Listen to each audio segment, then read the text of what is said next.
The Story of the Treasure Seekers by E. Nesbit. Chapter 2. Digging for Treasure. I am afraid the last chapter was rather dull. It is always dull in books when people talk and don't do anything, but I was obliged to put it in, or else you wouldn't have understood all the rest.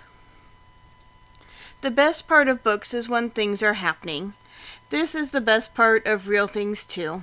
This is why I shall not tell you in this story about all the days when nothing happened. You will not catch me saying thus the sad days passed slowly by, or the years rolled on their weary course, or time went on, because it's silly. Of course time goes on, whether you say so or not. So I shall just tell you the nice, interesting parts. And in between you will understand that we had our meals and got up and went to bed and dull things like that. It would be sickening to write all that down, though of course it happens. I said so to Albert next door's uncle, who writes books, and he said quite right. That's what we call selection, a necessity of true art. And he is very clever indeed. So you see. I have often thought if people who write books for children knew a little more it would be better. I shall not tell you anything about us except what I should like to know about if I was reading the story and you were writing it. Albert's uncle says I ought to have put this in the preface, but I never read prefaces, and it is not much good writing things just for people to skip. I wonder other authors have never thought of this. Well, when we had agreed to dig for treasure, we all went down into the cellar and lighted the gas. Oswald would have liked to dig there, but it is stone flags. We looked among the old boxes and broken chairs and fenders and empty bottles and things, and at last we found the spades we had to dig in the sand with when we went to the seaside 3 years ago. They are not silly babyish wooden spades that split if you look at them, but good iron with a blue mark across the top of the iron part, and yellow wooden handles. We wasted a little time getting them dusted because the girls wouldn't dig with spades that had cobwebs on them. Girls would never do for African explorers or anything like that. They are too beastly particular. It was no use doing things by halves. We marked out a sort of square in the moldy part of the garden about 3 yards across and began to dig. But we found nothing except worms and stones, and the ground was very hard. So we thought we'd try another part of the garden, and we found a place in the big round flower bed where the ground was much softer. We thought we'd make a smaller hole to begin with, and it was much better. We dug and dug and dug, and it was jolly hard work. We got very hot digging, but found nothing. Presently, Albert next door looked over the wall. We do not like him very much, but we let him play with us sometimes because his father is dead, and you must not be unkind to orphans even if their mothers are alive. Albert is always very tidy. He wears frilly collars and velvet knickerbockers. I can't think how he can bear to. So we say hello, and he said, "What are you up to?" "We're digging for treasures," said Alice. "An ancient parchment revealed to us the place of concealment. Come over and help us. When we have dug deep enough, we shall find a great pot of red clay full of gold and precious jewels." Albert next door only sniggered and said, "What silly nonsense!" He cannot play properly at all. It is very strange, because he has a very nice uncle. You see, Albert next door doesn't care for reading, and he has not read nearly so many books as we have, so he is very foolish and ignorant. But it cannot be helped, and you just have to put up with it when you want him to do anything. Besides, it is wrong to be angry with people for not being so clever as you are yourself. It's not always their fault. So Oswald said, "Come and dig, then you shall share the treasure when we've found it." But he said, "I shan't. I don't like digging. And I'm just going into my tea." "Come along and dig, there's a good boy," Alice said. "You can use my spade. It's much the best." So he came along and dug. And when once he was over the wall, we kept him at it, and we worked as well, of course. And the hole got deep. Pincher worked too. He is our dog, and he is very good at digging. He digs for rats in the dustbin sometimes and gets very dirty. But we love our dog, even when his face wants washing. "I expect we shall have to make a tunnel," Oswald said, "to reach the rich treasure." So he jumped into the hole and began to dig at one side. After that we took it in turns to dig the tunnel. And Pincher was most useful in scraping the earth out of the tunnel. He does it with his back feet when you say rats. And he digs with his front ones. And burrows with his nose as well. At last the tunnel was nearly a yard long and big enough to creep along to find the treasure, if only it had been a bit longer. Now it was Albert's turn to go in and dig, but he funked it. "Take your turn like a man," said Oswald. Nobody can say that Oswald doesn't take his turn like a man, but Albert wouldn't. So we had to make him, because it was only fair. "It's quite easy," Alice said. "You just crawl in and dig with your hands. Then when you come out we can scrape out what you've done with the spades. Come, be a man. You won't notice it being dark in the tunnel if you shut your eyes tight. We've all been in except Dora, and she doesn't like worms." "I don't like worms neither," Albert next door said this. But we remembered how he picked a fat red and black worm up in his fingers and thrown it at Dora only the day before, so we put him in. But he would not go in head first the proper way and dig with his hands as we had done.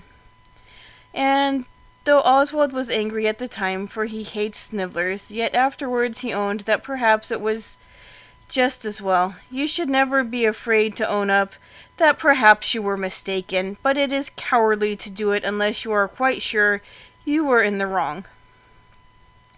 "Let me go in feet first," said Albert next door. "I'll dig with my boots. I will truly, honor bright." So we let him get in feet first, and he did it very slowly, and at last he was in, and only his head sticking out into the hole, and all the rest of him in the tunnel. "Now dig with your boots," said Oswald, "and Alice, do catch hold of Pincher. He'll be digging again in another minute, and perhaps it would be uncomfortable for Albert if Pincher threw mold into his eyes. You should always try to think of these little things. Thinking of other people's comfort makes them like you." Alice held Pincher, and we all shouted, "Kick! Dig with your feet, for all you're worth!" So Albert next door began to dig with his feet, and we stood on the ground over him, waiting, and all in a minute the ground gave way, and we tumbled together in a heap. And when we got up there was a little shallow hollow where we had been standing, and Albert next door was underneath, stuck quite fast because the roof of the tunnel had tumbled in on him. He is a horribly unlucky boy to have anything to do with.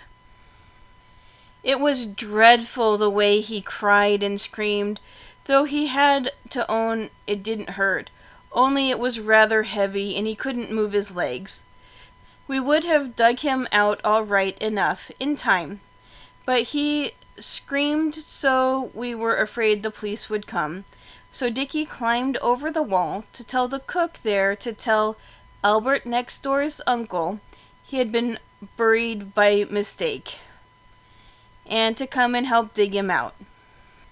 Dickie was a long time gone. We wondered what had become of him, and all the while the screaming went on, for we had taken the loose earth off Albert's face so that he could scream quite easily and comfortably.